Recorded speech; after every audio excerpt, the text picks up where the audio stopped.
বিশ্ব নবী নবী মুহাম্মদুর রাসূলুল্লাহ সাল্লাল্লাহু আলাইহি ওয়াসাল্লাম বিশ্ব নবী আমার হাত ধরে পাঁচখানা কথা বলেছিলেন।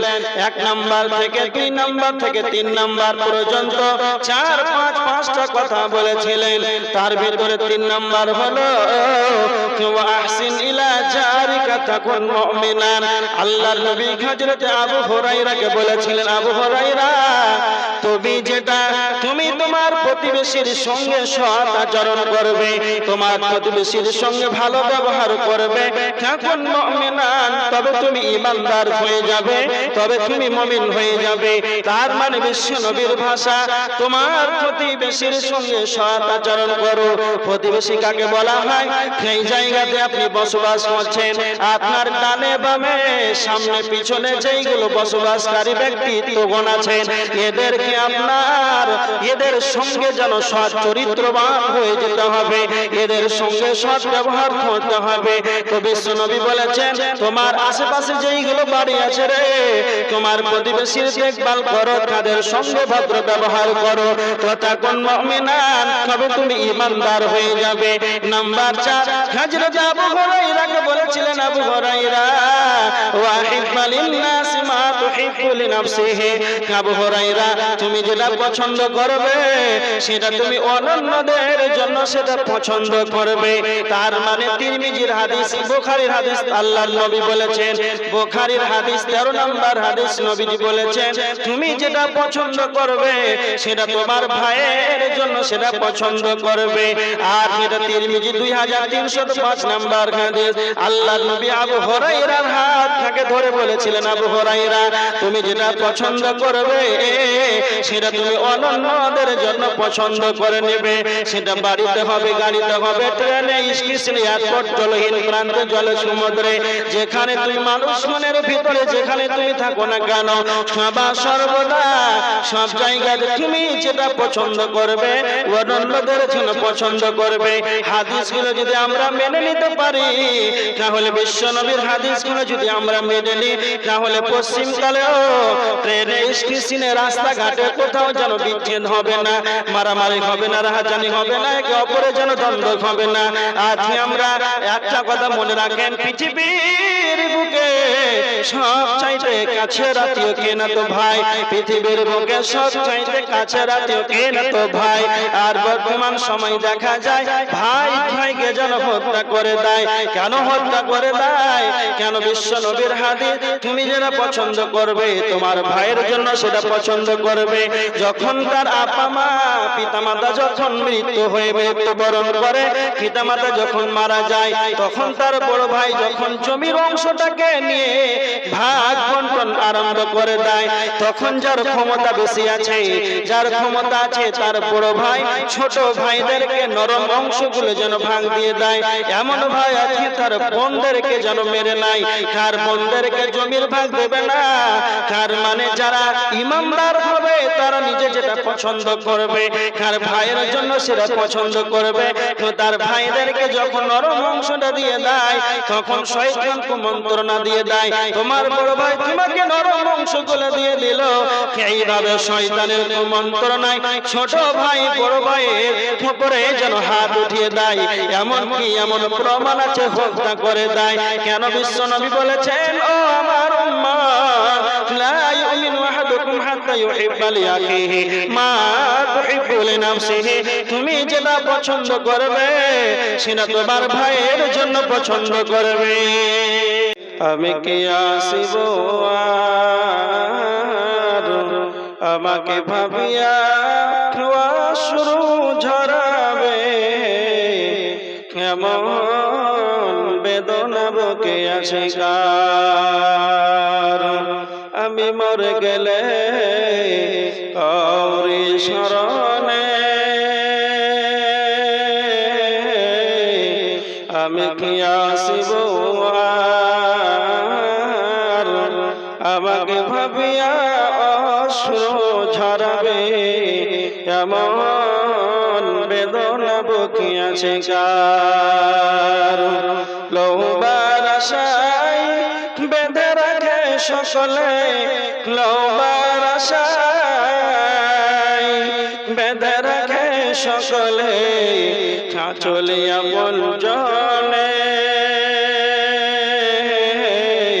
ভেবে নেবে তারা ভেবে নেবে তারা আমাকে কিছু দিতে পারিবে না আমাকে ভাবিয়া অশ্রু ঝরাবে এমন বেদনা বুকে আছে কার আশার যাওয়া যাওয়ার আশা আশার যাওয়া যাওয়ার আশা দুনিয়ার নীতি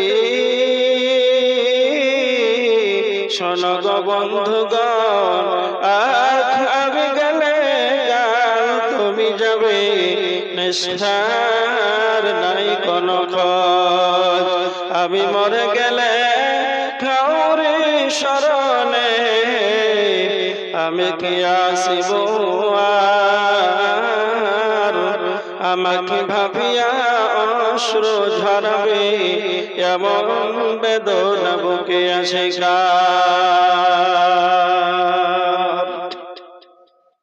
উপস্থিত সম্মানীয় শ্রদ্ধেয় সুযোগ্য আজকে সবার সভাপতি মহোদয় সামনে উপস্থিত দিনদার ইমানদার পরহেজগার মুসল্লিন ইকরাম সমস্ত প্রশংসা আল্লাহ সুবহানাহু ওয়া তাআলা তিনি প্রশংসার দাবিদার তিনি আমাদের প্রশংসার দাবি রাখেন তিনি একা ছত্রের মালিক তার প্রশংসা করে আমরা শেষ করতে পারবো না তাই সংক্ষিপ্ত প্রশংসা সেই মহান মনিবের দেওয়া একটি ছোট্ট লাভে দাঁড়াই আমরা সকলে একবার শুকরিয়া আদায় করি সবাই জোরে বলেন আলহামদুলিল্লাহ জোরে একবার বলেন আলহামদুলিল্লাহ তারপরে আমাদের ধর্মের গুরু কর্মের নেতা নিষ্পাপ নিষ্কলঙ্ক মহাপুরুষ মহানির্ভেজাল বৈজ্ঞানিক 570 খ্রিস্টাব্দে মামিনার গর্ভে মক্কা নগরে মামিনার লাল নবী মক্কি নবী মাদানী নবী মুহাম্মদ রাসূলুল্লাহ সাল্লাল্লাহু আলাইহি ওয়াসাল্লামের প্রতি শতকোটি শান্তির ধারা বিবর্ষিত হোক আল্লাহুম্মা সাল্লি আলাইহি আল্লাহুম্মা বারিক আলাইহি আজকে আপনাদের মসজিদ কেন্দ্রিক আলোচনায় এই সভায় আমি কয়েকটি কোরআন থেকে আয়াত এবং কয়েকটি হাদিস পাঠ করেছি এই আয়াত এবং হাদিসকে সামনে রেখে আলোচনা করব নিয়ত করেছি কিন্তু প্রথম কথা শুনে আলোচনা করব আল্লাহ যতদূর আমাকে ক্ষমতা দেয় সেই রকম ভাবে আমি চেষ্টা করব আপনাদেরকে একটা বিষয়ের উপরে কথা বলার তার আগে যারা আমার ডানে বামে সামনে যারা দাঁড়িয়ে আছে একটু সামনে বসে যান চেয়ার যারা চেয়ারে আছেন ভাই একটু সামনে চলে আসুন দেখেন এই চেয়ারওয়ালা যারা আমরা চেয়ারে বসে আছি যাদের পা ভাঙা অচল তারাই বসবে চেয়ারে কেন তোমার আচ্ছা এই চেয়ারে যারা বসে আছে ভালো করে তোমার আব্বার বয়সে দাদার বয়সে বুড়া মানুষটা নিচে বসে আছে আর তুমি পা ঝুঁকাচ্ছ একটু লজ্জা থাকাতে দরকার একটু নিচে বসে যাও এই চলো নিচে যাও আর যারা আপনারা সামনে দাঁড়িয়ে আছে একটু সামনে বসে যান এটা সব গেছে নাকি যাদের অসুবিধা আছে পা ভাঙা ওরা বসে চেয়ারে আর নাহলে সবার জন্য চেয়ার ব্যবস্থা করতেন একটু সামনে গুছিয়ে বসে হ্যাঁ যেই রকম ভাবে আপনারা বসা সুন্দর ভাবে একসঙ্গে বসে থাকবেন আলোচনা করতে ভালো লাগে বাস খুব সুন্দর ভাবে বসছেন কিন্তু আপনারা একটু এগিয়ে যান কিছু মনে করেন একটু সামনে চলে আসেন এই পর্যন্ত বসে একটু চলে আসেন হ্যাঁ হ্যাঁ হ্যাঁ একটু সামনে চলে আসেন আর বাজারে ঘোরাফেরা না করে আমরা অনেকে দান করলাম শেষের বেলায় কিছু কোরআন হাদিসের আলোচনা শুনবো এরকম একটা নিয়ত যেন আমাদের থাকে সবাইকে আমার অনুরোধ যেন সবাই স্টেজের সামনে বসে দেখেন আমার দিকে তাকান আপনাদের সম্মুখে আজকে আলোচনা করব মুমিন কি করে আপনি চিনতে পারবেন আমরা ভাবছি মসজিদে মাথা ঠুকলেই মসজিদে গেলে ইমানদার এটা আমরা ভাবছি তাই না জি না, পোশাক যারা সাদা জুব্বা পরে আছে কারা? অনেক মানুষ আছে সাদা পোশাক, দাড়ি বড় বড় আছে। এই রকম ভাবে আমরা পোশাক দেখে ঈমানদার দাবি করছি যে এটা পোশাকে মনে হয় ঈমানদার না, পোশাকে মুমিন হওয়া যায়। কেন?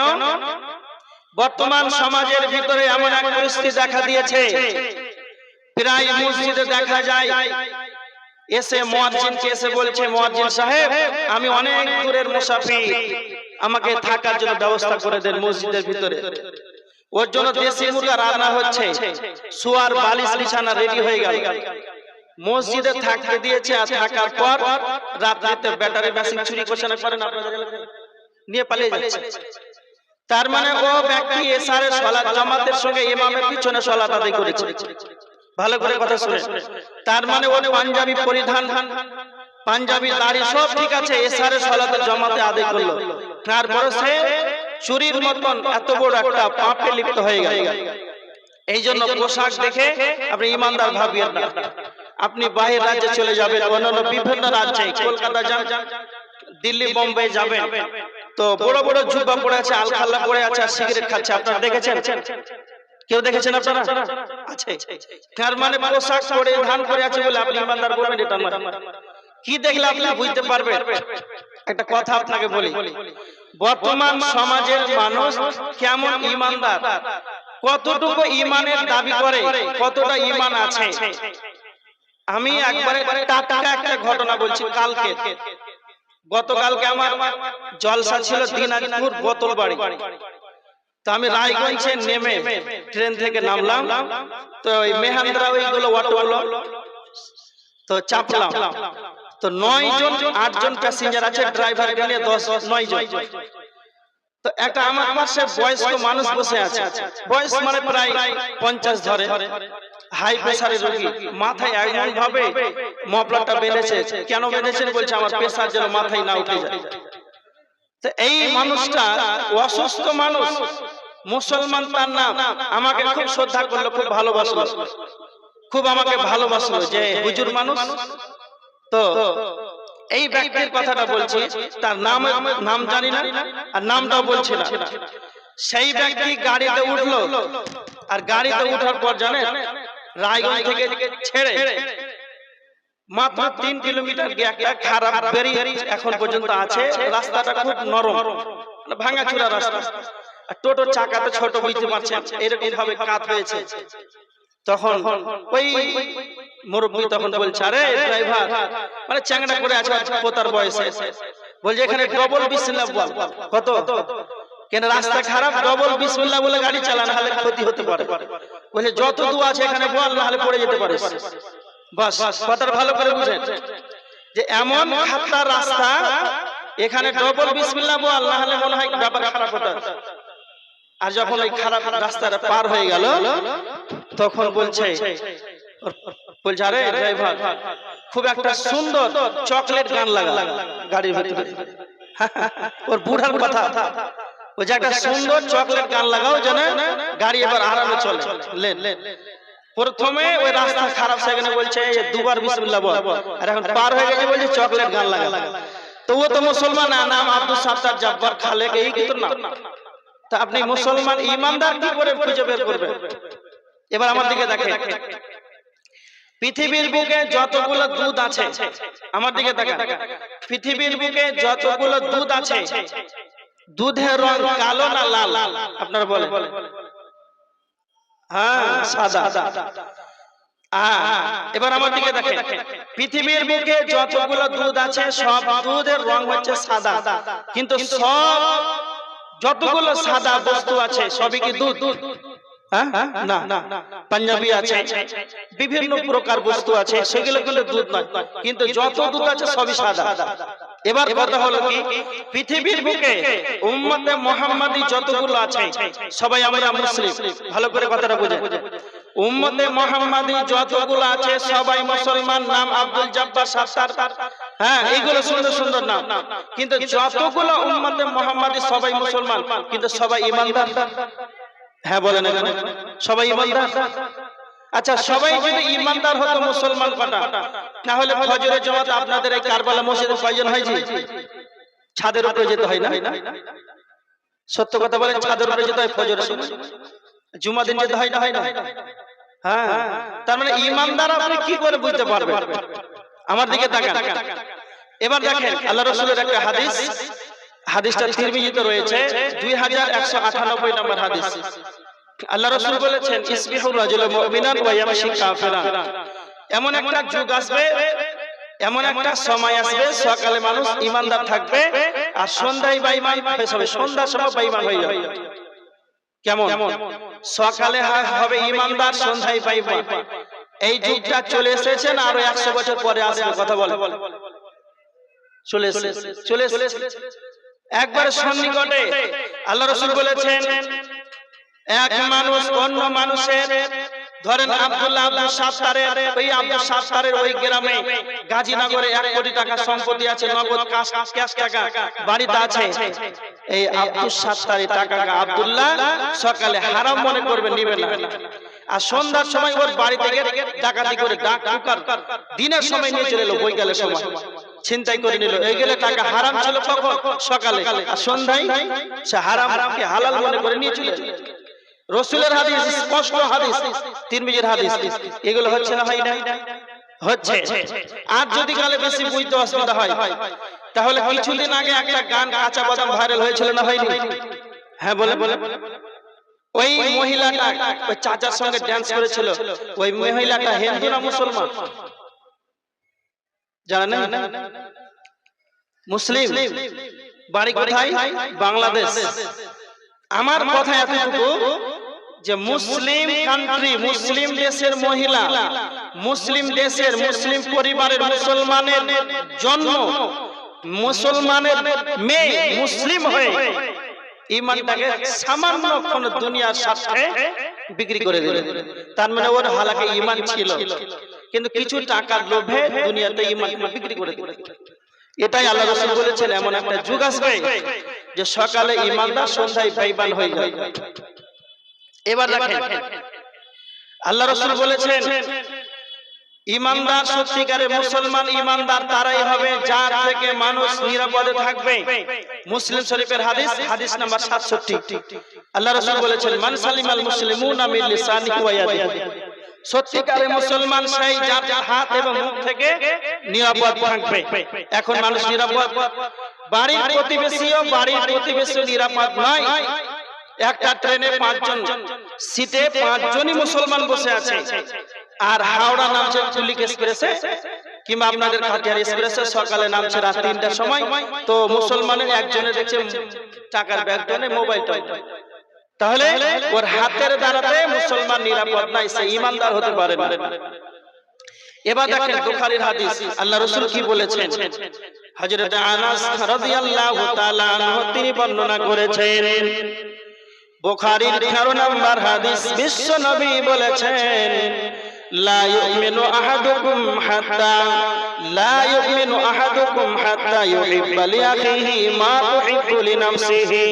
আল্লাহর নবী বলেছেন প্রকৃতপক্ষে মুমিন ততক্ষণ পর্যন্ত হতে পারবে না নিজে যেটা পছন্দ করবে তার ভাইয়ের জন্য সেটা পছন্দ করবে। তার মানে ওই ব্যক্তি ততক্ষণ পর্যন্ত ঈমানদার হতে পারে না যতক্ষণ পর্যন্ত তার নিজের জন্য যেটা পছন্দ করবে তার ভাইয়ের জন্য সেটা পছন্দ করবে। তার মানে মুমিন যে হবে রে, মুমিনের উচিত নিজে যেটা ভালোবাসবে তার ভাইয়ের জন্য ভালোবাসবে, এটা মুমিনের উচিত হয়ে যাবে। এবার একটা হাদিস শুনেন, তিরমিজি শরীফের হাদিস 2305 নম্বর হাদিস। হযরত আবু হুরায়রা বিশ্বনবীর বেশি বেশি হাদিসগুলোকে শ্রবণ করতেন। যতগুলো রাবী হাদিস বর্ণনা করেছেন, যতগুলো সাহাবী হাদিসগুলোকে বর্ণনা করেছেন, সব চাইতে বেশি হাদিস বর্ণনা করেছেন হযরত আবু হুরায়রা। হযরত আবু হুরায়রা রাদিয়াল্লাহু তাআলা আনহু তিনি স্বয়ং বলছেন বিশ্বনবী নবী মুহাম্মদুর রাসূলুল্লাহ সাল্লাল্লাহু আলাইহি ওয়াসাল্লাম বিশ্ব নবী আমার হাত ধরে পাঁচখানা কথা বলেছিলেন। 1 নাম্বার থেকে 2 নাম্বার থেকে 3 নাম্বার পর্যন্ত 4 5 5টা কথা বলেছিলেন। তার ভিতরে 3 নাম্বার হলো ওয়া আহসিন ইলা জারিকা তাকুন মুমিনান। আল্লাহর নবী হযরত আবু হুরায়রাকে বলেছিলেন, আবু হুরায়রা তুমি তোমার প্রতিবেশীর সঙ্গে সৎ আচরণ করবে, তোমার প্রতিবেশীর সঙ্গে ভালো ব্যবহার করবে, তাকুন মুমিনান, তবে তুমি ঈমানদার হয়ে যাবে, তবে তুমি মুমিন হয়ে যাবে। তার মানে বিশ্ব নবীর ভাষা তোমার প্রতিবেশীর সঙ্গে সৎ আচরণ করো। প্রতিবেশী কাকে বলা হয়? সেই জায়গাতে আপনি বসবাস করছেন, আপনার ডানে বামে সামনে পিছনে যেইগুলো বসবাসকারী ব্যক্তিত্বগণ আছেন, এদেরকে এদের সঙ্গে যেন সৎ চরিত্রবান হয়ে যেতে হবে, এদের সঙ্গে সৎ ব্যবহার করতে হবে। তো বিশ্ব নবী বলেছেন, তোমার আশেপাশে যেইগুলো বাড়ি আছে রে, তোমার প্রতিবেশীর দেখভাল করো, তাদের সঙ্গে ভদ্র ব্যবহার করো, তো তাকুন মুমিনান, তবে তুমি ঈমানদার হয়ে যাবে। নাম্বার 4 হযরত আবু হুরায়রাকে বলেছিলেন, আবু হুরায়রা ওয়াহিব্বা লিন-নাস মা তুহিব্বু লিনাফসিহি। আবু হুরায়রা তুমি যেটা পছন্দ করবে সেটা তুমি অন্যদের জন্য সেটা পছন্দ করবে। তার মানে তিরমিজির হাদিস, বুখারীর হাদিস আল্লাহর নবী বলেছেন, বুখারীর হাদিস 13 নম্বর হাদিস নবীজি বলেছেন, তুমি যেটা পছন্দ করবে সেটা তোমার ভাইয়ের জন্য সেটা পছন্দ করবে। আর এটা তিরমিজি 2305 নম্বর হাদিস। আল্লাহর নবী আবু হুরায়রার হাত থেকে ধরে বলেছিলেন, আবু হুরায়রা তুমি যেটা পছন্দ করবে সেটা তুমি অন্যদের জন্য পছন্দ করে নেবে। সেটা বাড়িতে হবে, গাড়িতে হবে, ট্রেনে, স্টেশনে, এয়ারপোর্ট, জলহীন প্রান্তে, জলে, সমুদ্রে, যেখানে তুমি মানুষ মনের ভিতরে যেখানে তুমি থাকো না কেন, সদা সর্বদা সব জায়গাতে তুমি যেটা পছন্দ করবে অন্যদের জন্য পছন্দ করবে। হাদিসগুলো যদি আমরা মেনে নিতে পারি, তাহলে বিশ্ব নবীর হাদিসগুলো যদি আমরা মেনে নিই, তাহলে পশ্চিমকালেও ট্রেনে, স্টেশনে, রাস্তাঘাটে কোথাও যেন বিচ্ছেদ হবে না, মারামারি হবে না, রাহাজানি হবে না, একে অপরে যেন দ্বন্দ্ব হবে না। আজ আমরা একটা কথা মনে রাখেন, পৃথিবীর বুকে সব চাইতে কাছের আত্মীয় কে না তো ভাই, পৃথিবীর বুকে সব চাইতে কাছের আত্মীয় কে না তো ভাই। আর বর্তমান সময় দেখা যায় ভাই ভাইকে যেন হত্যা করে দেয়। কেন হত্যা করে দেয়? কেন? বিশ্ব নবীর হাদিস তুমি যেটা পছন্দ করবে তোমার ভাইয়ের জন্য সেটা পছন্দ করবে। যখন তার আপা মা পিতামাতা যখন মৃত্যুবরণ করে, পিতামাতা যখন মারা যায়, তখন তার বড় ভাই যখন জমির অংশটাকে নিয়ে ভাগ বন্টন আরম্ভ করে দেয়, তখন যার ক্ষমতা বেশি আছে, যার ক্ষমতা আছে, তার বড় ভাই ছোট ভাইদেরকে নরম অংশগুলো যেন ভাগ দিয়ে দেয়। এমন ভাই আছে তার বোনদেরকে যেন মেরে নাই, কার বোনদেরকে জমির ভাগ দেবে না।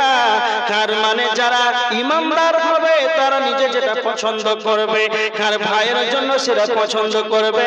তো তার ভাইদেরকে যখন নরম অংশটা দিয়ে দেয়, তখন শয়তান কুমন্ত্রণা দিয়ে দেয়, তোমার বড় ভাই তোমাকে নরম অংশগুলো দিয়ে দিল। এইভাবে শয়তানের কুমন্ত্রণায় ছোট ভাই বড় ভাইয়ের উপরে যেন হাত উঠিয়ে দেয়, এমনকি এমন প্রমাণ আছে হত্যা করে দেয়। কেন? বিশ্ব নবী বলেছেন, ও আমার উম্মত, লা ইউমিনু আহাদুকুম হাত্তা ইউহিব্বা লিআখিহি মা তুহিব্বু লিনাফসিহি। তুমি যেটা পছন্দ করবে সেটা তোমার ভাইয়ের জন্য পছন্দ করবে। তাহলে তুমি ঈমানদার হতে পারবে, নচেত ঈমানদার হতে পারবে না। এবার দেখেন আল্লাহর কোরআনের আয়াত, সূরা আল ইমরান আয়াত নাম্বার 28। আল্লাহ বলেছেন, বিসমিল্লাহির রহমানির রহিম, লা ইয়াত্তাখিযুল মুমিনুনাল কাফিরিনা আউলিয়া মিন দুনিল মুমিনিন। আল্লাহ সুবহানাহু ওয়া তাআলা এই আয়াতের ভিতরে আল্লাহ বলেছেন মুমিনগণ যেন মুমিনের সঙ্গেই যেন বন্ধুত্ব করে। তার মানে মুমিনের কাজ হবে মুমিন যেন মুমিনের সঙ্গেই বন্ধুত্ব করবে। ওয়া মান ইয়াফআল যালিকা, আমার আল্লাহ বলেছেন মুমিনকে মুমিন বন্ধুত্ব করবে, কাফেরের সঙ্গে যেন মুমিন যেন বন্ধুত্ব না করে। ওয়া মান ইয়াফআল যালিকা, যারা এরকমটা করবে ফালাইসা মিনাল্লাহ, যারা ঈমানদারকে বাদ দিয়ে কাফেরের সঙ্গে বন্ধুত্ব করে নেবে, তো আমার আল্লাহ বলেছেন ফালাইসা মিনাল্লাহ, তাদের সঙ্গে আল্লাহর কোনো সম্পর্ক থাকবে না। মুমিন এর বৈশিষ্ট্য হবে মুমিনের উচিত হবে মুমিন যেন মুমিনকে বন্ধু বানাবে, এটা মুমিনের উচিত। কেন? আমার কাছে ভালো করে শুনে, যখন আপনি ঈমানদারকে মুমিনকে আপনি বন্ধু বানাবেন তখন আপনার ইবাদতের সুবিধা হবে। বাজারে যান, জলসাতে আসেন, যে কোনো পর্যায়ে বন্ধু যদি ভালো হয় ঈমানদার হয় তবে আপনার ইবাদতের সুবিধা হবে। এইজন্য আল্লাহ বলেছেন যে তুমি যখন বন্ধুত্ব করবে কাফেরের সঙ্গে না, বন্ধুত্ব হবে মুমিনের সঙ্গে। তার মানে এবার একটা আয়াত দেখেন মুমিনের বৈশিষ্ট্য কি হতে পারে। কোরআনের আয়াত সূরা তাহরিমের 6 নম্বর আয়াত আল্লাহ বলেছেন কি, ইয়া আইয়ুহাল্লাযীনা আমানু কু আনফুসাকুম ওয়া আহলিকুম নারা। ভালো করে শুনেন, আল্লাহ মুমিনের বৈশিষ্ট্য বর্ণনা করেছেন, হে মুমিন সকল, তোমরা নিজে জাহান্নাম থেকে বাঁচো এবং তোমার আহাল পরিবারকে জাহান্নাম থেকে বাঁচাও। ভালো করে শুনে, মুমিনের বৈশিষ্ট্য হবে নিজে জাহান্নাম থেকে বাঁচবে, আহাল পরিবারকে জাহান্নাম থেকে বাঁচাবে। এবার যে কটা মানুষ ফজরের সালাত আদায় করেন, নিজেকে 5 ওয়াক্তের নামাজি বলে দাবি করেন, নিজে তাহাজ্জুদের সালাত আদায় করেন, কেন? নিজেকে জাহান্নাম থেকে বাঁচার জন্য। এমন মানুষ আছে এত কনকনে শীতের রাত্রিতে ঠান্ডা পানিতে উযু করে 8 রাকাত তাহাজ্জুদের সালাত আদায় করে। কেন তাহাজ্জুদের সালাত আদায় করে? না তো জাহান্নাম থেকে বাঁচার জন্য। যখন তাহাজ্জুদের সালাত শেষ হয়ে গেল, ফজরের আজান যখন হয়ে গেল, তখন ফজরের আজানের পর 2 রাকাত ফজরের সুন্নাত আদায় করলো। কেন? তো বিশ্বনবী বলেছেন ফজরের 2 রাকাত সুন্নাতের কতটা মূল্য রয়েছে। রাকাতুল ফজরি খায়রুম মিনাদ দুনিয়া ওয়া মা ফিহা, ফজরের 2 রাকাত সুন্নাতের কতটা দাম, কতটা মূল্য রয়েছে। বিশ্বনবী বলেছেন পৃথিবীর বুকে, আসমানের নিচে, জমিনের উপরে যা কিছু আছে সমস্ত কিছুর চাইতে 2 রাকাত ফজরের সালাতের মূল্য রয়েছে, 2 রাকাত ফজরের সুন্নাতের মূল্য রয়েছে। তার মানে আপনি এত বড় আমল করে নিলেন, ফজরের সালাত জামাতের সঙ্গে আদায় করে নিলেন। আর আমার বলা বাহুল্য কথা এতটুকু, হাজী আব্দুল সাত্তার জাহান্নাম থেকে বাঁচার জন্য, নিজেকে জাহান্নাম থেকে বাঁচার জন্য তাহাজ্জুদের সালাত আদায় করলো, ফজরের সালাত জামাতের সঙ্গে আদায় করলো, কিন্তু তার ছেলে মেয়েদেরকে 18 বছরের 20 বছরের যেন তার মেয়ে বাড়িতে ঘুমিয়ে আছে, তার ছেলে বাড়িতে ঘুমিয়ে আছে, তাদের বয়স একবারে 16, 17, 18, 20 মধ্যে। তার হাজী আব্দুল সাত্তার কি একবার বলল না, আব্দুল্লাহ, আব্দুল সাত্তার, আব্দুর রহমান, জরিনা, ফাতেমা, সুলতানা, ওঠো বেটি সালাত আদায় করে নাও। তার মানে হাজী সাহেব একবার নিজে সালাত আদায় করলো, আর যখন ফজরের সালাত শেষ হয়ে গেল একবার তো তাদেরকে ঘুম থেকে উঠালো না, সালাতের কথা তাদেরকে বলল না। আর সালাতের শেষে বাড়িতে খবরটা নেবে, আমার বিবিটা সালাতে দাঁড়িয়েছে কি, উঠেছে কি ওঠে নাই, আমার ছেলে মেয়েরা সালাতে উঠেছে কি ওঠে নাই, ছেলে মেয়েদেরকে খবর নিতে হবে। ওই হাজী সাহেব চায়ের দোকানে সুর করে চায়ের দোকান চলে গেল, ফজরের সালাত আদায় করে কারবালা ওই বাজারের চায়ের দোকানে 8টা পর্যন্ত 1 কাপ চা খেয়ে যেন গল্প করে। তার ছেলে মেয়ে 18 বছর 20 বছরে, তার স্ত্রী জরিনা খাতুন যেন ঘুমিয়ে আছে, তার নিজের স্ত্রী পর্যন্ত সালাত আদায় করল না। তো হাজী আব্দুল সাত্তারের কোনো যেন মাথায় ব্যথা নাই। সেটাই আমার আল্লাহ বলছেন মুমিন যারা হবে রে, তারা নিজে জাহান্নাম থেকে বাঁচবে, আহালকে বাঁচাবে। আর যারা মুমিন হতে পারে না, নিজে জাহান্নাম থেকে বাঁচবে এবং তার আহল পরিবারকে জাহান্নামের দিকে ঠেলে দেবে।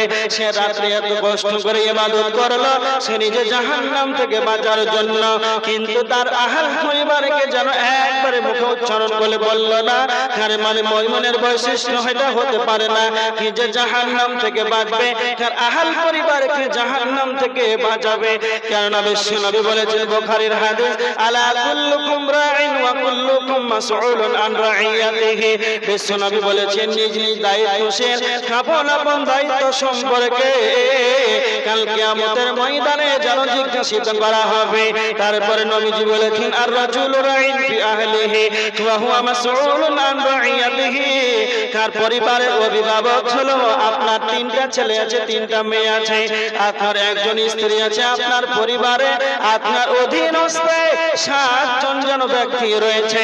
এই আপনার অধীনস্থদের সম্পর্কে কাল কিয়ামতের ময়দানে যেন জিজ্ঞাসিত করা হবে। তার মানে আপনি আপনার পরিবারের অভিভাবক, আপনার ছেলে মেয়ে যদি সালাত আদায় না করে, নিজের স্ত্রী যদি সালাত আদায় না করে, তাহলে কাল কিয়ামতের ময়দানে আপনাকে জবাব দিতে হবে। এই জন্য বিশ্বনবী বলেছে তোমরা নিজ নিজ তোমরা প্রত্যেকেই দায়িত্বশীল, আর কাল কিয়ামতের ময়দানে আপন আপন দায়িত্ব সম্পর্কে জিজ্ঞাসা করা হবে। তুমি তাহাজ্জুদের সালাত আদায় করলে, ফজরের সালাতটাকে জামাতের সঙ্গে আদায় করলে, আর তোমার গোটা পরিবারটাই যেন ঘুমিয়ে আছে, সকাল 8টার সময় যেন ঘুম থেকে ওঠে, এটা মুমিনের বৈশিষ্ট্য হতে পারে না।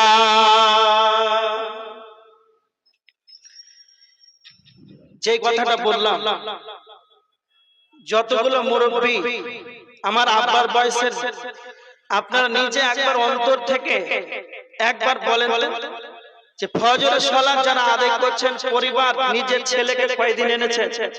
যে আপনার 5টা ছেলে আছে, 3টা ছেলে আছে, যেই মুরব্বিগুলো 10 জন মসজিদে আসে সালাতের জন্য, ওর 10 জন মুসাল্লি অন্তত 10 দুগুণা 20টা তো ছেলে আছে, 10টা এসেছে, বয়স 30, 10টা এসেছে।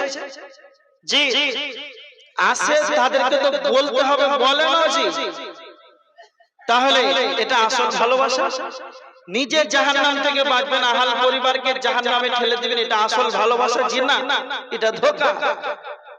এবার দেখেন বিশ্বনবীর কাছে একজন ব্যক্তি, আনসারীদের এক ব্যক্তি নবীজির কাছে এসে আল্লাহর রাসূলকে প্রশ্ন করছে। ভালো করে শুনে পয়েন্টগুলো মনে রাখেন। মুমিন যে হবে মুমিনের সঙ্গে বন্ধু বানাবে, মুমিন যে হবে সে নিজের জাহান্নাম থেকে বাঁচবে, তার আহল পরিবারকে জাহান্নাম থেকে বাঁচাবে। এবার মুমিন যে হবে সেই ব্যক্তি মরণকে বেশি বেশি স্মরণ করবে। হাদিস ইবনে মাজাহ শরীফের হাদিস 4259 নম্বর হাদিস। আনসারীদের এক ব্যক্তি আল্লাহর নবীকে প্রশ্ন করছেন, আল্লাহর নবী আপনি বলেন সবচাইতে বুদ্ধিমান ব্যক্তিকে? আল্লাহ রাসূল তখন উত্তরে বললেন আকসারুহুম লিল মাউতি যিকরা, যেই ব্যক্তি বেশি বেশি করে মরণকে স্মরণ করবে সেই ব্যক্তি হলো সবচাইতে বুদ্ধিমান মুমিন। তার মানে দুনিয়ার বুকে চালাক ব্যক্তিকে না তো সদা সর্বদা মাঠে ঘাটে ঘাটে বাজারে এয়ারপোর্ট স্টেশনে চলহীন প্রান্তে যে কোনো জায়গায় থাকবে না তো বেশি বেশি মরণকে স্মরণ করবে। বিশ্বনবী 2 নম্বরে বললেন, দ্বিতীয় নাম্বার যে ব্যক্তি মরার জীবনের পর, মৃত্যুর পর পরবর্তী জীবনের জন্য, আখিরাতের জন্য অগ্রিম আমলগুলোকে রেডি করে নেবে। বিশ্বনবী বললেন 2 নাম্বার সবচাইতে বুদ্ধিমান ব্যক্তি সেই যে ব্যক্তি দুনিয়ার বুকে বেঁচে থাকাকালীন আখিরাতের জন্য, মৃত্যুর পর পরবর্তী জীবনের জন্য সে আমলগুলোকে রেডি করে নেবে। কেননা আমার আল্লাহ বলেছেন সূরা হাশরের 18 নম্বর আয়াত, ওয়াল তানজুর নাফসুম মা কদ্দামাত লিগাদ, প্রত্যেকের উচিত যেন আখিরাতের জন্য, পরকালের জন্য অগ্রিম আমলগুলোকে রেডি করে নেয়। কোরআনের আয়াত সূরা আল কসাসের ৭৭ নম্বর আয়াত, আল্লাহ বলেছেন তাগিফিমা আতাকাল্লাহু দারাল আখিরা, আল্লাহ বলেছেন আমি তোমাদেরকে যা দান করেছি তা থেকে তোমরা আখিরাতের জন্য ঘর অনুসন্ধান করে নাও। তার মানে যারা চালাক হবে এরা মওতকে যেন বেশি বেশি করে স্মরণ করবে, আর যারা চালাক ঈমানদার হবে তারা যেন বেশি করে আখিরাতের জন্য অগ্রিম আমলগুলোকে রেডি করে নেবে। এবার আমার দিকে দেখেন, বিশ্বনবী কেন বললেন যেই ব্যক্তি বেশি করে মরণকে স্মরণ করবে সেই ব্যক্তি সবচাইতে বুদ্ধিমান মুমিন হয়ে যাবে। তিরমিজি শরীফ হাদিস 2307 নম্বর হাদিস। হাদিসের রাবি হযরত আবু হুরায়রা রাদিয়াল্লাহু তাআলা তিনি হাদিসটি বর্ণনা করেছেন। বিশ্বনবী নবী মুহাম্মদুর রাসূলুল্লাহ সাল্লাল্লাহু আলাইহি ওয়াসাল্লাম বলেছেন, আকসিরু যিকরা, তোমরা বেশি বেশি করে স্মরণ করো, ইয়ানিল মাউত, মাউতটাকে বেশি বেশি করে স্মরণ করো। আল্লাহর নবীর হাদিস, স্বয়ং বিশ্ব নবী বলেছেন, উম্মত তোমরা বেশি বেশি করে মরণকে স্মরণ করো। আল্লাহর নবী কেন মাউতকে বেশি বেশি করে স্মরণ করার কথা বলেছেন?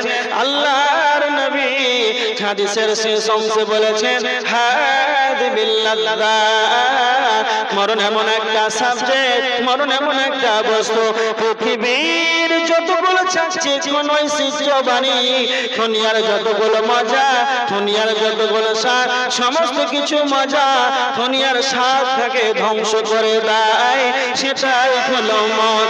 যখন আমি আপনি মরণকে বেশি বেশি করে স্মরণ করব, তখন দুনিয়ার যত মজা, দুনিয়ার যত স্বাদ, সেটা আমার আপনার কাছে থেকে যেন সেটা হারিয়ে যাবে। এবার দেখেন, দুনিয়ার মজা এমন একটা বস্তু যেটা আপনার কাছ থেকে যখন মুছে যাবে, মরণের স্বাদটা যখন আপনার কাছ থেকে, দুনিয়ার মজা যখন হারিয়ে যাবে, তখন আপনার যেন ইবাদতে যখন আপনি যেন মনোযোগী হতে পারবেন। হারিস বিন মালিক, বিশ্বনবী বলেছেন, হারিস বিন মালিক তুমি বলো তোমার সকাল বেলাটা কিভাবে কেটেছে? হারিস বিন মালিক তুমি বলো। তখন বিশ্বনবীকে বলেছিলেন, আল্লাহর নবী আমার সকালবেলা যেন প্রকৃত ইমানদার হিসাবে, প্রকৃত মুমিন হিসাবে কেটেছে। বিশ্বনবী তখন বললেন, হারিস বিন মালিক তুমি বলো, তুমি যে নিজেকে তুমি নিজেকে পাকা ইমানদার বলে দাবি করেছো, আমার সকালবেলা যেন ইমানদার মুমিন হিসাবে কেটেছে।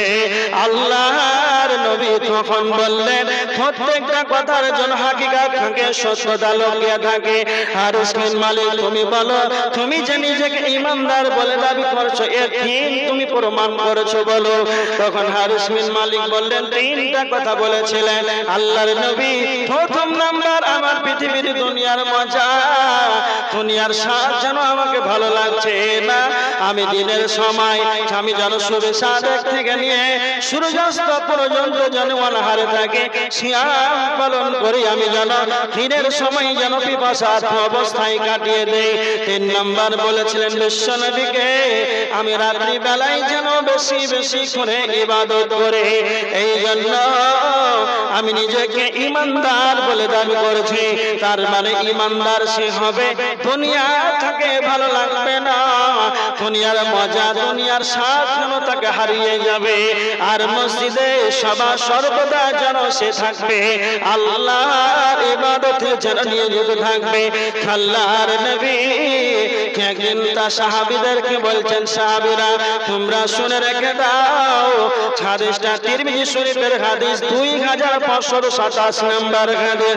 বিশ্বনবী সাহাবীদেরকে বলছেন, তোমার সাহাবীরা তোমরা শুনে রেখে দাও, এমন একটা জান্নাত আছে, এমন একটা দামি জান্নাত রয়েছে, যার ভিতর থেকে যেন বাহিরে দেখা যায়, আর যার বাহির থেকে যেন ভিতরে দেখা যায়।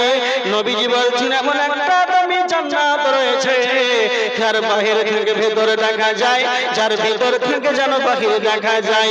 আল্লাহর নবীকে সাহাবীরা বলছেন, ইয়া রাসূলুল্লাহ, এত সুন্দর দামি জান্নাতে কারা যাবে?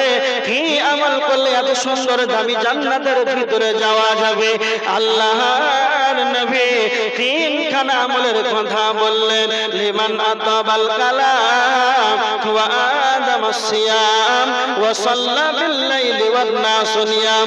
এক নাম্বার নবীজি বললেন লিমান আতাবাল কালাম, যার মুখের ভাষা ভালো হবে সেই ব্যক্তি এত সুন্দর দামি জান্নাতের ভিতরে চলে যাবে।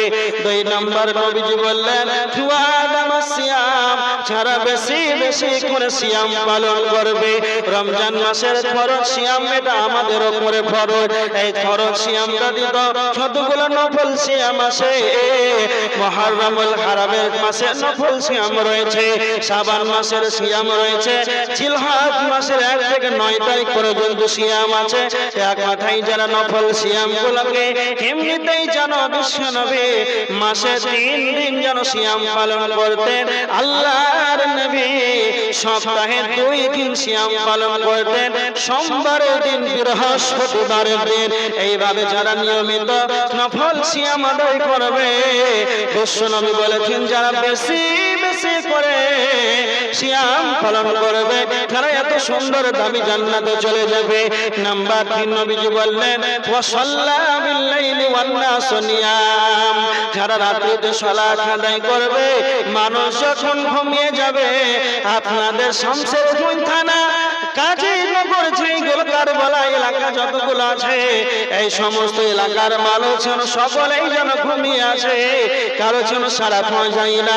কেমন অবস্থায় যেন আপনি বিছানা থেকে একাকে উঠে গেলেন, এমন সময় বিছানা থেকে উঠে গেলেন, নিজের স্ত্রী পর্যন্ত জানে না, নিজের হাল পরিবার জানে না, পিতা মাতা পর্যন্ত জানে না। এই সময় রাত্রে উঠে তাহাজ্জুদের সালাতে দাঁড়িয়ে গেলেন, বেশি বেশি ইবাদত করতে লাগলেন। তার মানে যারা রাত জেগে জেগে জেগে বেশি করে ইবাদত করবে, মানুষ যখন ঘুমিয়ে যাবে, বিশ্বনবী বলেছেন সেই ব্যক্তি যেন এত সুন্দর দামি জান্নাতের ভিতরে চলে যাবে। তার মানে যারা ঈমানদার হবে, এরা তাহাজ্জুদের সালাত আদায় করবে, এরা রাত্রিতে ইবাদতের মধ্যে যেন লিপিবদ্ধ হয়ে যাবে। কেননা আমার আল্লাহ স্বয়ং বলেছেন কোরআনের আয়াত সূরা জারিয়াতের 17-18 নম্বর আয়াত, কানু কালিলাম মিনাল লাইলি মা ইয়াহজাউন, যারা মুমিন যারা হবে, এরা রাত্রিতে না খেয়ে তেল দিয়ে যেন সারা রাত কেন ঘুমাতে পারে না। কানু কালিলাম মিনাল লাইলি মা ইয়াহজাউন, মুমিন তারাই হবে রে সারা রাত কম কম কম ঘুমাবে। ওয়া বিল আসহারি হুম ইস্তাগফিরুন, আর শেষ রাত্রিতে যেন আল্লাহর কাছে ইস্তিগফার করবে। যখন ফজরের আগে, যখন একবারে ফজরের 1 ঘন্টা আগে, আধা ঘন্টা আগে তার জীবনের ছোটগুলো, তার ভুল ত্রুটি আছে, কাউকে জানাবে না, তো আল্লাহকে স্বয়ং বলবে রব্বানা যালামনা আনফুসানা ওয়া ইল্লাম তাগফির লানা, হে আমার রাত, নিজের আত্মার প্রতি জুলুম করেছে, তুমি ক্ষমা করো, যদি গেলে তুমি ক্ষমা না করো, লানাকুনান্না মিনাল খাসিরিন, আমি ক্ষতিগ্রস্তের অন্তর্ভুক্ত হয়ে যাব। রাত্রিতে যেন ইমানদার যারা হবে, এদের দিনের বেলাতে উঠা বসা, লেনদেন, ক্ষেত খামার, অফিস আদালতে, যে কোনো জায়গাতে যেন পাপ হয়ে যেতে পারে। কেননা মানুষ বলতেই পাপ হবে, আদম সন্তান যেন প্রত্যেকে আদম সন্তান পাপের ভিতরে যেন জড়িয়ে আছে। আমরা যদি আদম সন্তান যদি পাপ না করতাম, আল্লাহ আমাদেরকে ধ্বংস করে দিতেন, অন্য জাতি যেন তৈরি করতেন। আদম সন্তান তো পাপ করবে, এটাই স্বাভাবিক। যখন আপনার খামার দাঁড়াতে যখন কোনো ভুল হয়ে যাবে, সদা সর্বদা নিজেকে লজ্জিত হয়ে, অপমানী ভেবে আল্লাহর কাছে ইস্তিগফার করতে হবে, ক্ষমা চাইতে হবে। তার মানে আল্লাহর নবী বলেছেন ওয়া খায়রুল খাত্তাইনা তাওয়াবুন, প্রথম পাপী সেই ব্যক্তি তওবা করবে, পাপ করার পর আল্লাহর কাছে ক্ষমা ভিক্ষা চাইবে, এই ব্যক্তি হলো সবচাইতে উত্তম পাপী। তার মানে আমার বলা বাহুল্য কথা এতটুকু, যারা ঈমানদার হবে এরা কম কম কম করে ঘুমাবে, রাত্রিতে যেন ইবাদতে এরা লিপ্ত হয়ে যাবে, তাহাজ্জুদের ইবাদত করবে, কোরআন তেলাওয়াত করবে। এক কথায় রাত থেকে যেন কম কম ঘুমাবে, রাত থেকে যেন বেশি বেশি ইবাদত করবে। বিশ্বনবী নবী মুহাম্মদুর রাসূলুল্লাহ সাল্লাল্লাহু আলাইহি ওয়াসাল্লাম তিনার আগের গুনাহ পাপ পিছনের গুনাহ মাপ তিনি ছিলেন নিষ্পাপ তার সামনে পিছনে ডানে বামে কোন রকম যেন কোনো গুনাহ ছিল না তারপর বিশ্বনবী নবী মুহাম্মদুর রাসূলুল্লাহ সাল্লাল্লাহু আলাইহি ওয়াসাল্লাম এত লম্বা লম্বা তিলাওয়াত করতেন এত বড় বড় সূরাগুলো তিলাওয়াত করতেন বিশ্বনবীর হাদিস আছে বুখারীর হাদিস হাদিস নাম্বার 1130 নাম্বার হাদিস আল্লাহর নবী যখন ফজরের আগে যখন রাত্রি জেগে ইবাদত করতেন লম্বা লম্বা সূরাগুলো তিলাওয়াত করতেন আল্লাহর নবীর হাদিস স্পষ্ট বুখারীর হাদিস ইমাম বুখারী হাদিসটা এনেছেন আল্লাহর নবী যখন সালাতে দাঁড়িয়ে যেতেন হাত্তা দারি মুকদ্দামাহু আও সাকাহু বিশ্বনবীর যেন পা দুটো যেন একেবারে খুলে যেত সাহাবীরা বলতেন বিশ্বনবী আল্লাহর নবী আপনি বলেন আপনার ডানে বামে পিছনে কোন রকম যেন কোনো গুনাহ নাই আপনি নিষ্পাপ হওয়ার পর কেন আপনি এত রাত জেগে জেগে জেগে আপনার এত কিসের কারণে আপনি এতটা ইবাদত করছেন আপনার যেন পা যেন খুলে যায় বিশ্বনবী তখন বলেছিলেন আফালা আকুনু আবদান শাকুরা আমি কি আল্লাহর কৃতজ্ঞশীল বান্দা হব না আমি কি আল্লাহর শুকরিয়া আদায় করব না শুকরিয়া আদায় শুরু বিশ্বনবী নিষ্পাপ হওয়ার পরে তিনি এতটা লম্বা লম্বা তেলাওয়াত করতেন তাহাজ্জুদের সালাত আদায় করতেন আর আমরা আজকে সাধারণ সমাজের মানুষ ডানে বামে সামনে পিছনে গুনাহ আর গুনাহ তারপরে যেন রাত্রিতে উঠে একবারও ইবাদতে যেন লিপ্ত হলাম না শেষ রাত্রিতে যেন আল্লাহর কাছে ক্ষমা চাইলাম না আমরা সাধারণ মানুষ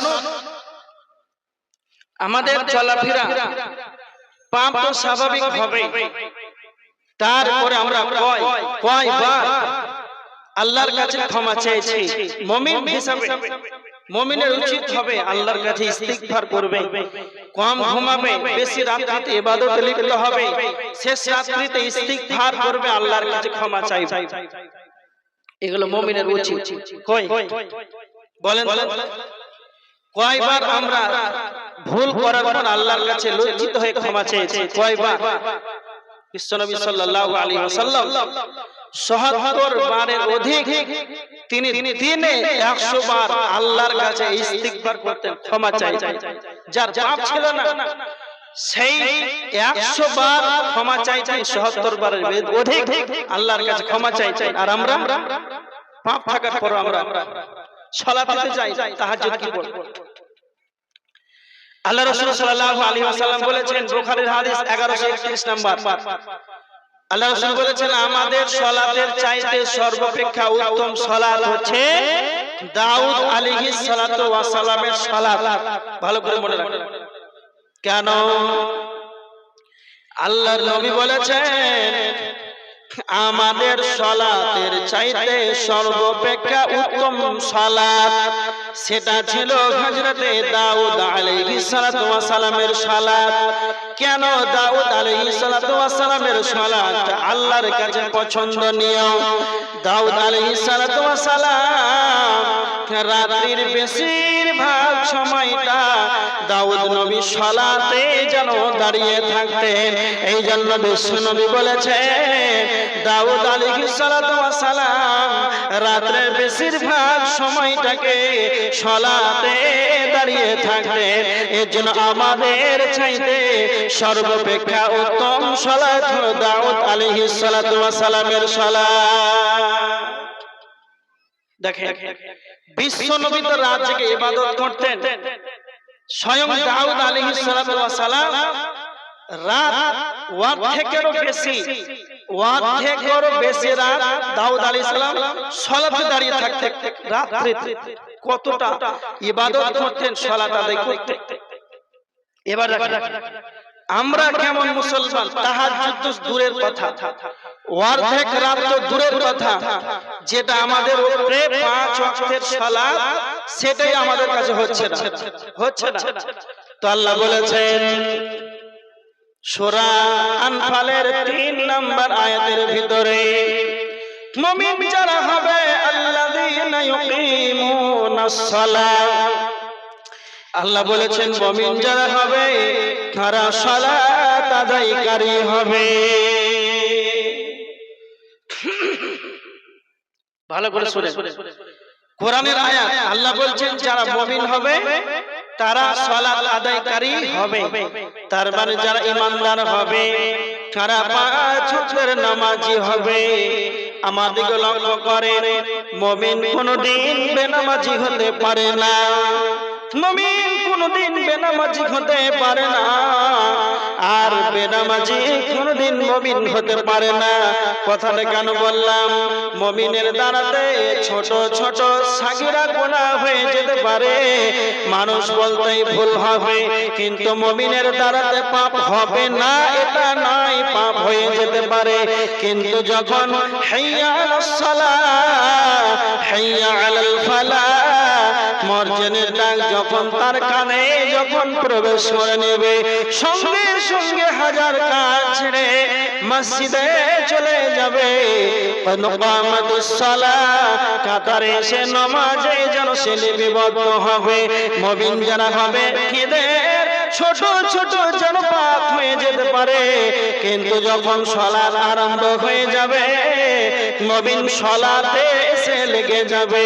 আর বেনামাজি কোনদিন মুমিন হতে পারে না।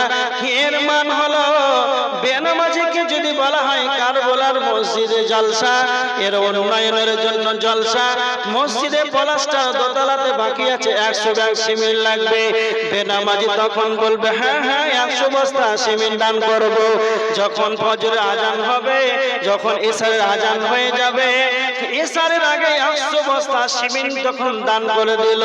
আর যখন মসজিদ আজান দিয়ে দিল, বেনামাজি যেন মসজিদ ছেড়ে আরো দূরে পালাবে। আল্লাহর নবী বলেছেন, হাদিসের ভিতরে এসেছে, মসজিদ যখন আজান দেয় শয়তান তখন পাতে পাতে যেন পালিয়ে যায়। কোনরূপ এমন সমাজে মুসলমান বাস করে, আজান শুনে যেন মসজিদ দেখে আরো পালিয়ে যায়। ওরা 100 বস্তা সিমেন্ট দান করবে, 1 লাখ টাকা দিয়ে দেবে, আজান হয়ে যাবে তখন মসজিদ ছেড়ে যেন আর দূরে পালাবে। মসজিদে সালাতে লাগবে না, ইবাদতে যেন এরা নিয়োজিত হবে না। এর জন্য আমার আল্লাহ বলেছেন, আল্লাযীনা ইউকিমুনাস সালাতা, মুমিন যারা হবে তারা সালাত আদায়কারী হবে। বিশ্ব নবীর হাদিস, বাইনাল আবদি ওয়া বাইনাল কুফরি তারকুস সালাহ, আল্লাহর নবী বলেছেন আল্লাহর বান্দা এবং কাফেরের মধ্যে পার্থক্য হলো সালাহ। যেই ব্যক্তি সালাত আদায় করলো সেই ব্যক্তি হলো আল্লাহর বান্দা, যেই ব্যক্তি সালাত আদায় করলো না সে হলো কাফের। কাফের কোনদিন ঈমানদার হতে পারে না।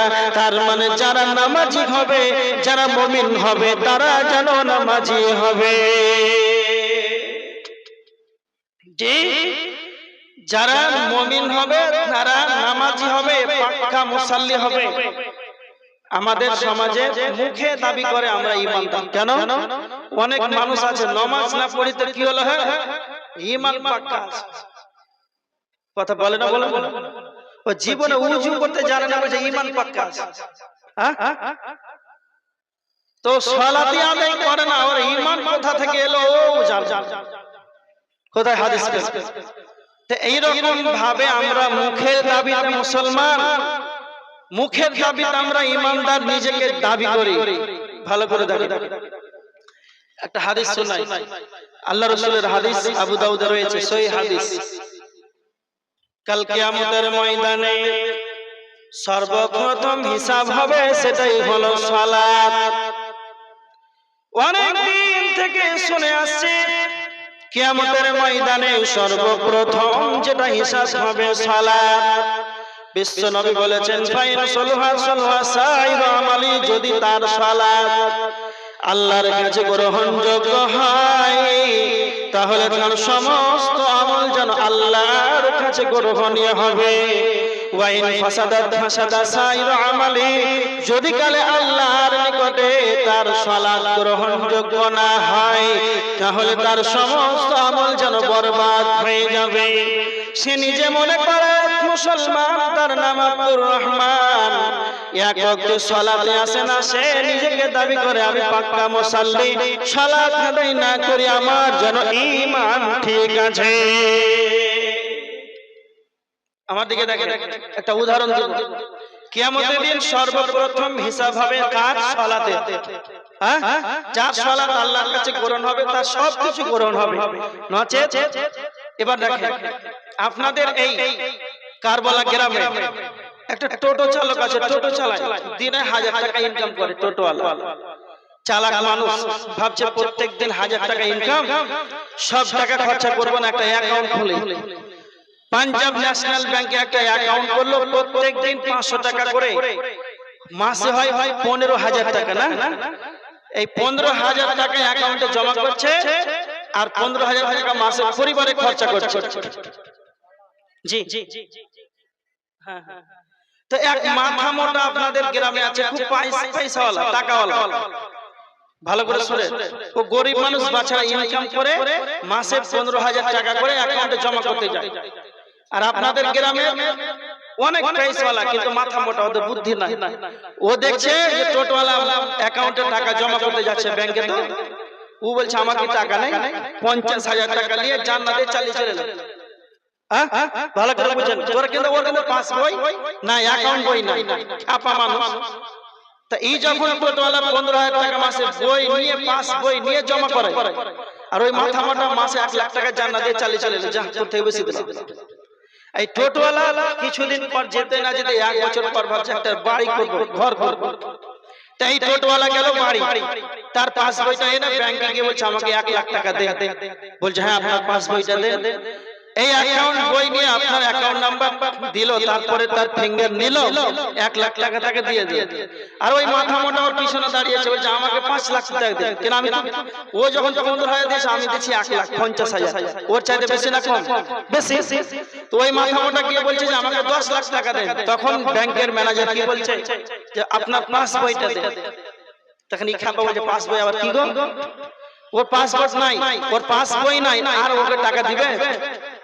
তার মানে যদি কালে আপনার অ্যাকাউন্ট বই থাকে, 1 টাকা যদি জমা দেন, 1 লাখ টাকা দেন, 1,000 টাকা দেন, প্রত্যেকটা টাকা যেন আপনার অ্যাকাউন্টে জমা হয়।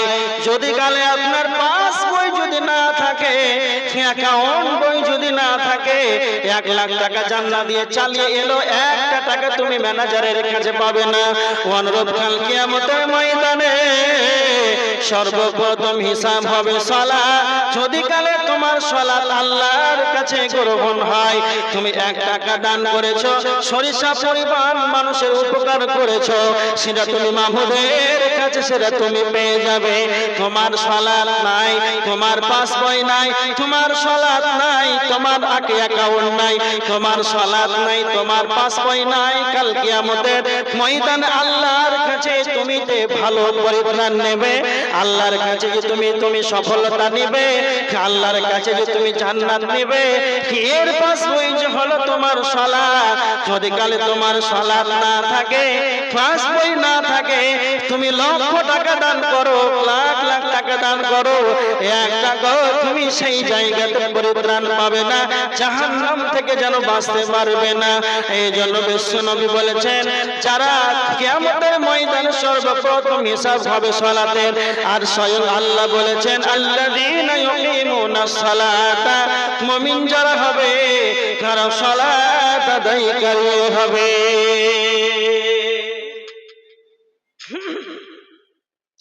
জি, আমরা যারা আলোচনা শ্রবণ করলাম 5 ওয়াক্ত নামাজ আদায় করব তো ইনশাআল্লাহ। আর যারা করব ইনশাআল্লাহ ওরাই তো বসে আছে। হ্যাঁ, যারা আমরা সালাত আদায় করব ওরাই তো বসে আছে নাকি? হ্যাঁ বলবে না তো না কে বলবে? যাই হোক, এটা আমাদের আপনাদেরই মসজিদের উন্নতি কল্পে জালসা। তো আমাদেরকে এটা হচ্ছে কোন সরকারি প্রতিষ্ঠান নয়, কোন সরকার থেকে টাকা দিবে এটাও নয়। মসজিদ আপনাদেরই মসজিদ, আপনাদেরকে টাকা দিয়ে চালাতে হবে। কে আছেন আল্লাহর গোলাম?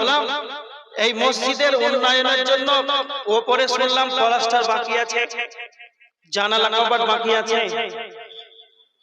কেউ নাই যে দরজা বাকি আছে নাকি?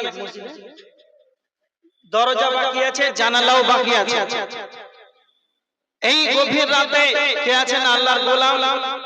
জানালা দিবেন, একটা দরজা দিবেন, আর মোটামুটি টাকাগুলো দান করবেন, 5,000 10,000 টাকা।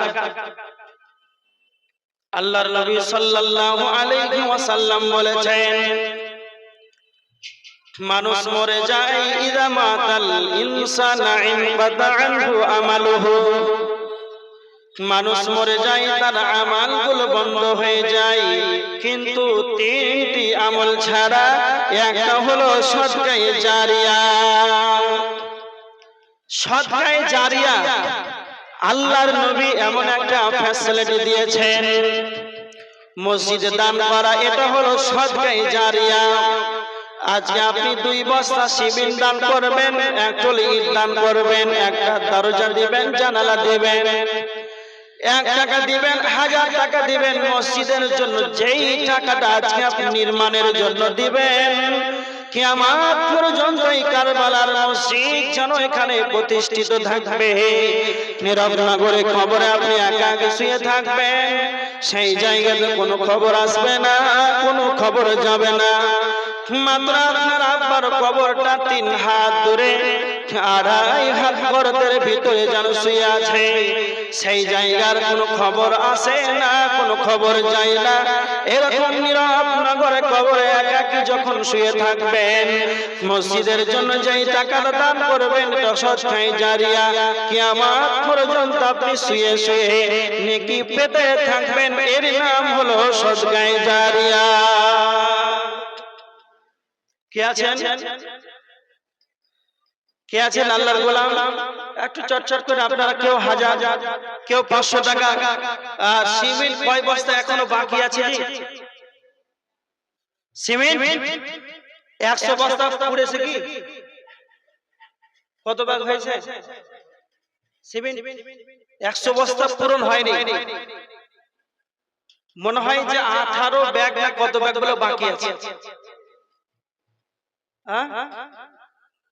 কে আছেন আল্লাহর গোলাম যে শেষের বেলায় সিমেন্ট গুলো 2 বস্তা 5 বস্তা করে, আর একটা মোটা অঙ্কের দান, একটা দরজা, একটা জানালা গুলো যদি আপনারা কেউ পারেন, আপনারা অনেকেই আছে পারবেন, আল্লাহর রাস্তায় মসজিদের জন্য দিবেন। আল্লাহর নবী বলেছেন, ইয়াকুলু ইবনে আদম মালি, আদম সন্তান বলে আমার মাল, আমার মাল, আমার মাল। বিশ্ব নবী বলেছেন,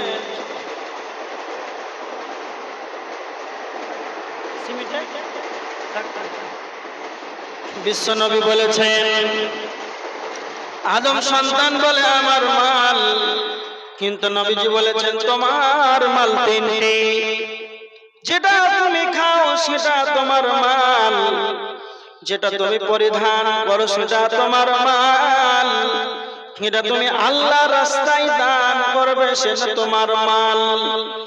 আজকে 29 তারিখ মসজিদের জন্য যেই টাকাটা, যেই সিমেন্টটা, যেই ইটটা দান করবেন, এটাই কিয়ামতের দিন আপনি পাবেন। আপনার এই মালের ভাগ যেন কেউ নেবে না। এজন্য বিশ্বনবী বলেছেন, 3টি তোমার মাল, তার ভিতরে তুমি যেটা আল্লাহর রাস্তায় দান করবে সেটা যেন তোমার মাল।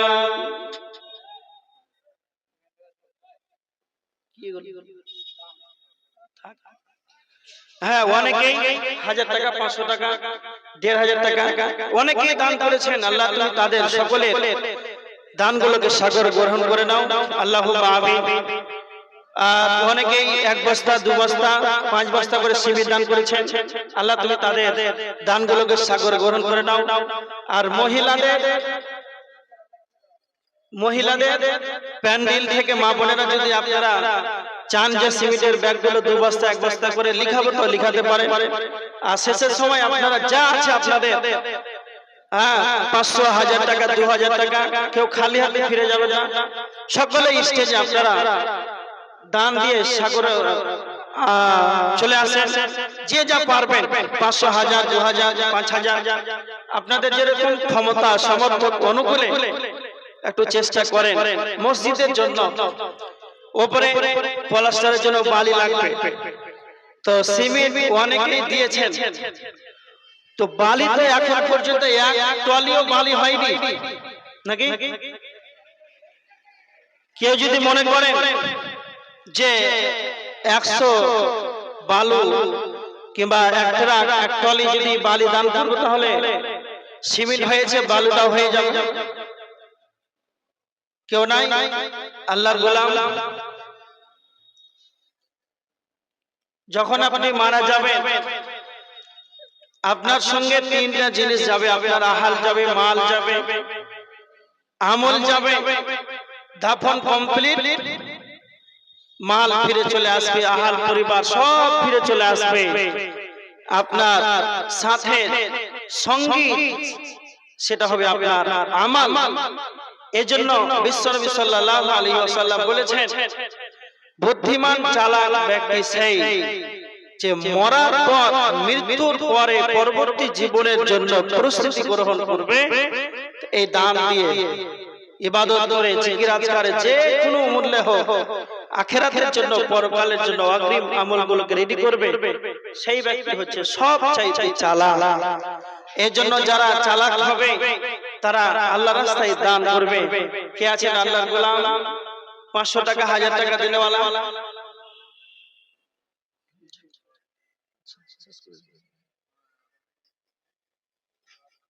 হ্যাঁ হ্যাঁ, যাই হোক, দীর্ঘক্ষণ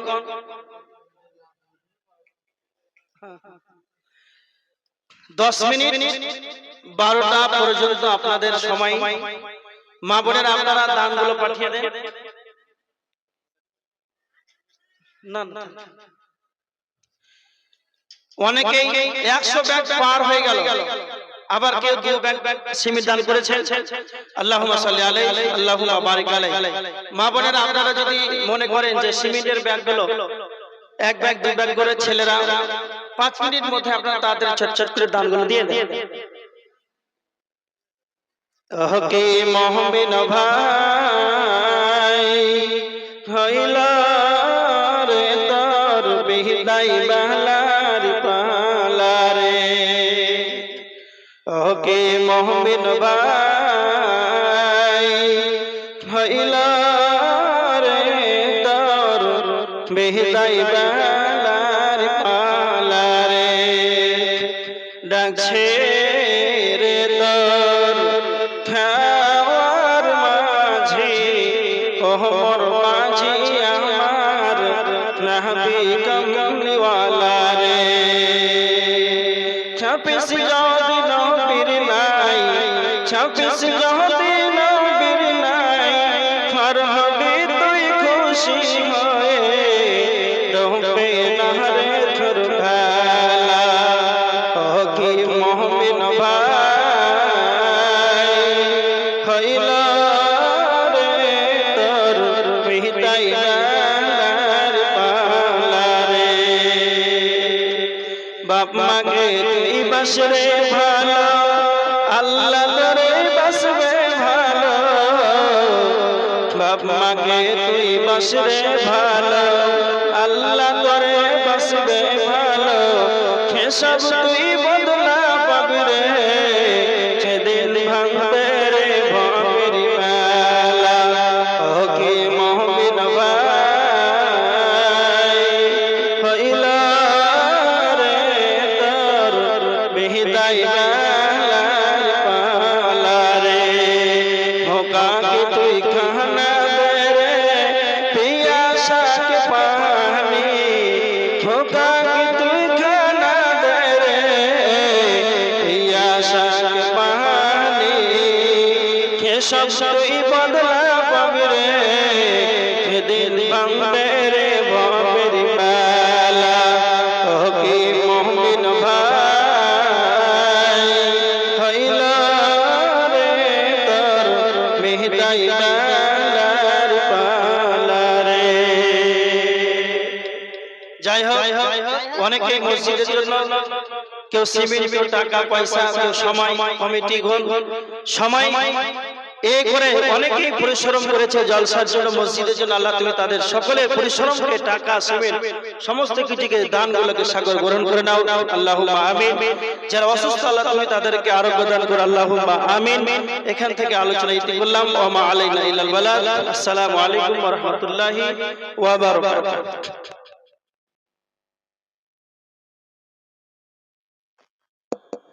তারপর কি দোয়াটা পড়িয়ে দেন, শেষ দোয়াটা।